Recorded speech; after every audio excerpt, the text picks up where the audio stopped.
All right, let's talk about the strangest quarterback in the NFL, Anthony Richardson. I'm going to start off with the play you see on your screen because, we just got to talk about the wild ride of Anthony Richardson. This is a quarters coverage play. I'm sure a lot of you have seen it already, but I'm sure some of you haven't. Alec Pierce running a deep shot right here. First, when Richardson takes the snap, he runs a play action, and he's going to stumble a bit, stumbles on the grass, so always a bad break when that happens. On top of it, a Houston player is rushing in, trying to take Richardson's head off on this play, so he's going to have to shorten up the throwing motion, you think. Probably not going to be able to get as much arm strength on it, so okay, is what it is. Richardson throws it down the field. Surely it's about to be massively overthrown, right, as it's off screen. And also, you see Alec Pierce. The only way this can be complete is if he gets it all the way down the field. This is a throw that works in Madden. This is not a throw that works in real life. Richardson made that throw work in real life. Again, just to be clear, he threw that ball when he was on his own 32-yard line. That's where he was at. It was caught on the 2-yard line of the opposing team. For you math fans out there, that is 66 yards down the field while off balance.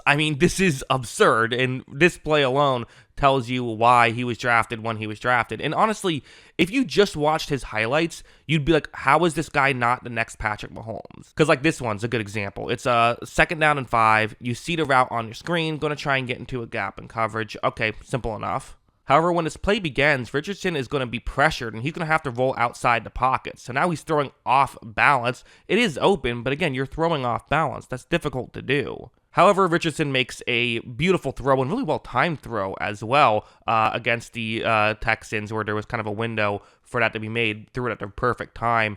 This is, again, really good stuff. This one's a similar one, where it's a quarters coverage concept. You see a receiver running a route that's going to kind of be over the middle right here, but he's in motion towards the bottom of the screen first. That's kind of how they're trying to get it open, is with this motion, which definitely could work, as it could be harder for the defense to notice exactly what's happening right away. The issue, though, is that it might take longer to develop. Richardson takes the snap. It does take a little bit longer to develop, and you have pressure, so Richardson, again, has to shorten that throwing motion a little bit. On top of it, a Houston player is reading this one really well. He's trying to get over and knock this ball away, so this is a dangerous situation here for the Colts. But Richardson's living dangerous, and it's working out. He throws a completion there. They pick up the touchdown. Really good stuff here by Anthony Richardson.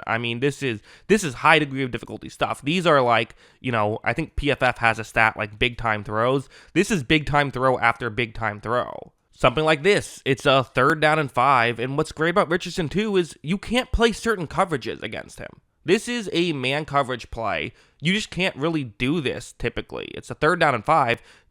Teams like to run this type of coverage on 3rd downs, but here's the issue.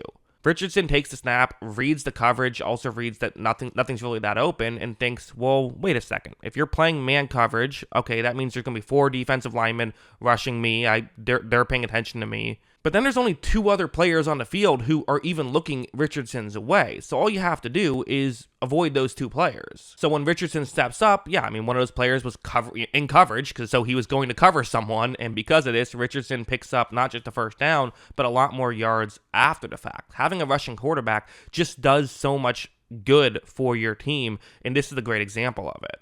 And also, this play I really liked. It's a 3rd down and 15. Richardson takes the snap, and you see right here the situation. 3rd and 15, but you're also down 9 points. So while technically you could still win if you punt the ball away, get a 3 and out, score, get another 3 and out, score, there still is a chance, but it's really dim. You kind of want to, be taking chances here. So Richardson is going to do that. He's just going to bomb one down the field and says, you know what? There's a one-on-one matchup right here.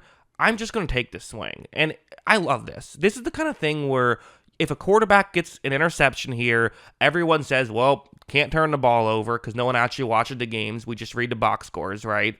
It does happen where people at the end of the year, if you have 7 interceptions, they say you have 7 interceptions. It doesn't matter if 3 of those were Hail Marys. People still say 7 interceptions, right?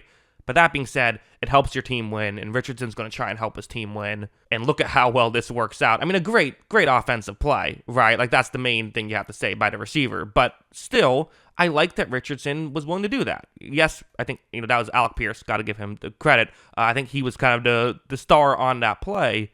But I just respect that Richardson was willing to do that, and was a really good throw on top of it. So there's a lot of great stuff with Richardson. It is not all great. Something like this, which is a 4th down and 1, so big play in this game. We did see some missed throws. We just did. He is someone who I've been a believer in. People would say, oh, he doesn't see the field well. He makes bad decisions. I've kind of been a believer, and I think a lot of times the issue is actually just his accuracy. The ball will get away sometimes, and it'll look like he made a bad decision, when in reality, he just made a bad throw. Although on this one, this might have just been I don't know if this is a bad throw or not being on the same page. It's possible he thought the receiver was going to cut a little bit earlier, or he just overthrew it. Either way, though, a big mistake to make here on a 4th down and 1. And a couple more. I mean, this one, he has a wide open receiver, and he just is going to overthrow it right here. And then this next one, which I think this is a missed throw as well, has an open receiver, overthrows it and kind of throws it too far, ends up getting intercepted instead. So this is the issue. I mean, this is kind of just what you have to live with Anthony Richardson. He isn't going to play perfect football on a down in, down out basis. Like this one's another example where it's a 1st down and goal, and the point here is to get points on the board. You want a touchdown, because if you don't score a touchdown, then you have to score a touchdown on the next drive. So definitely, it would certainly help to get the ball into the end zone. However, it's 1st down, so if you don't score here, you will still have 3 more chances. And even if you don't get a touchdown on this drive, the game isn't over. If you turn the ball over, the game is, again, not technically over, but it more or less is over. The route you see on the screen, all Richardson knows at this point is that it's man coverage. So the route you see on your screen is one that definitely can get open. The issue, though, is that you have 2 Texans players who are kind of covering where that route is going that are supposed to just cover over the middle of the field. So because of this, Richardson doesn't know that pre-snap, but does know, that's something teams will often do in this situation. So does know it's a possibility. When he takes a snap, at this point, there is enough information for Richardson to see that this is a bad idea. I think this is something you'd like for him to notice, and I think he just doesn't notice either of these Texans players over the middle. Watch as it looks like, I think 4 different Texans players ended up having a better chance at catching the ball than the guy he was trying to throw it to. Not an ideal play. But here's why it doesn't bother you so much, because watch what happens a little bit later. It's this one. It's now a 4th down and goal situation, and they're just going to go for it because, hey, we're at the 2-yard line. If we can't score here, then we're probably not winning anyway. I get the logic behind it, even if it does mean you have a better chance of losing right now if things go poorly. Richardson is going to take the snap. He's going to start to roll out towards his right, and he's just going to rush. This wasn't a designed run, I don't think. He's just thinking, hey, once again, it's man coverage. Let's see if I can make a guy miss.